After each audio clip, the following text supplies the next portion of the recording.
Hi, just checking in on you. How are you feeling today? How are you doing? How's life treating you? And most importantly, how are you treating life?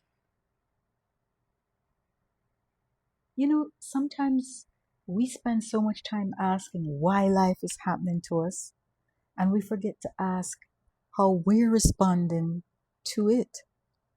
So, how are things? Are they getting a little better? Or do you feel like it's getting a little harder? Whatever your answer, I'm really glad we can have this conversation. Can we spend a few minutes together? Thank you. I want to remind you that we weren't promised a life without hardship. And one of the biggest surprises people seem to have is when life becomes difficult. Like it's almost as though somewhere along the way we quietly accepted the idea that if we're kind enough, if we work hard enough, if we pray enough, if we love enough, life should eventually become smooth. But that's not really how life works. Life has always been a mixture: joy and sorrow, celebration and disappointment, hope and uncertainty. We don't get one without the other. See, the sunrise is beautiful, and so is the strength we discover in the middle of the dark night. And maybe that's something we don't hear often enough. Hard times don't automatically mean we're doing something wrong or that something is wrong. Sometimes they simply mean we're alive. And why hardship feels so overwhelming, I think one reason hardship can knock us down is because we never expected it to arrive. So it's like driving through life on a perfectly sunny day, la di da di da di, and suddenly there's a storm. We panic, of course, but not just because of the storm, but because we weren't prepared for one. Now, I'm not saying we should walk around expecting the worst. That's not what I'm even thinking about. I'm talking about preparing our hearts, our minds, our spirits for the reality that life will sometimes ask difficult things of us. I was thinking yesterday I about a boxer and the analogy of a boxer with life. Can you imagine someone climbing into a boxing ring without ever training, without learning how to move, how to protect themselves, how to recover after being hit? That would be frightening. And not because they're weak, but because they're so unprepared. And now think of a professional boxer. They don't train because they expect to avoid every punch. They train because they know the punches are coming, and so they strengthen their body to accommodate. They sharpen their mind. They learn how to stay balanced. They learn how to get back up. And I wonder, what if we approached life the same way? Not expecting to avoid every hardship, but preparing ourselves to meet them.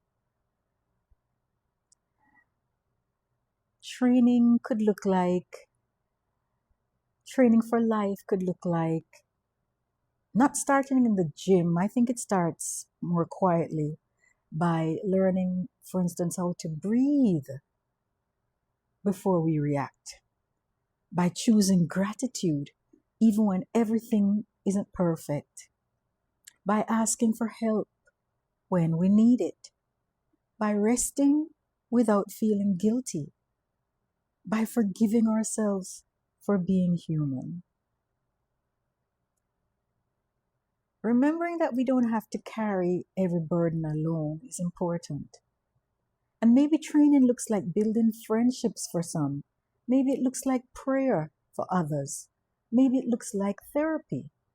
Maybe it looks like spending 10 peaceful minutes watching a sunrise.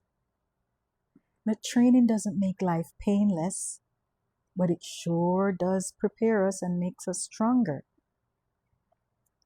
As for me, life has surprised me many times.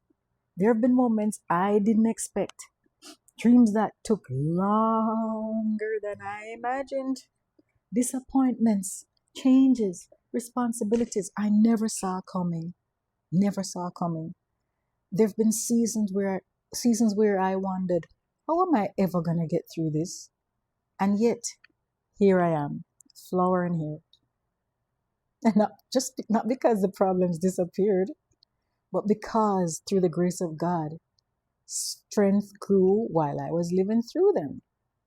And sometimes we only recognize our strength after we've already survived what we thought would and could break us. Here's something I love about life.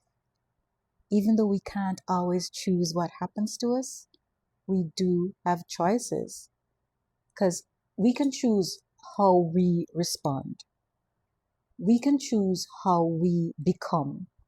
We can choose what kind of heart we carry into tomorrow.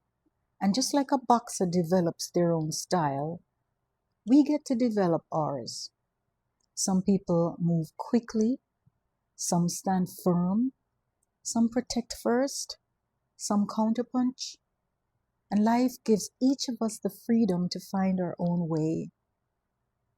There isn't one perfect response, but there is your response. And that's enough. That has to be enough.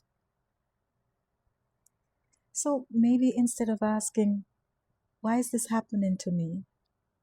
We could perhaps ask, what is this teaching me? What strength is growing that I couldn't see before? What kindness is awakening? What wisdom is taking root? Yeah?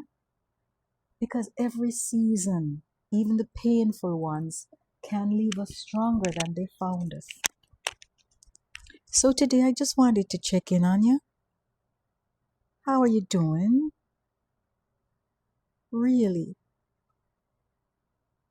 Whatever you're carrying, I hope you'll remember this.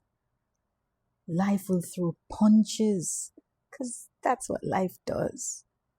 But little by little, day by day, conversation by conversation, we can train our hearts.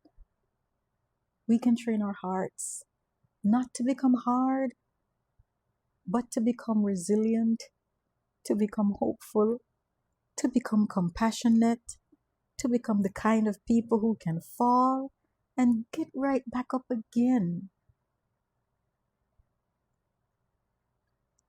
Thank you for spending this time with me. I hope this conversation reminded you that you're not walking through life alone, because you're not. Take good care of yourself. Take good care of one another. And I'll be here again, God willing, soon for another conversation with humanity. I love you.